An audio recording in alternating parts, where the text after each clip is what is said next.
Welcome back to another technical deep dive here in the debug zone.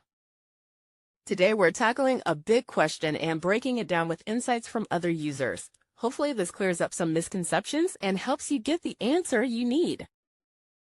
So buckle up, stay a little curious, and let's jump right in.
And that's a wrap.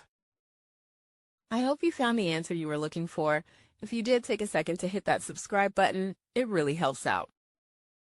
And let me know in the comments which solution worked best for you. See you next time in the debug zone.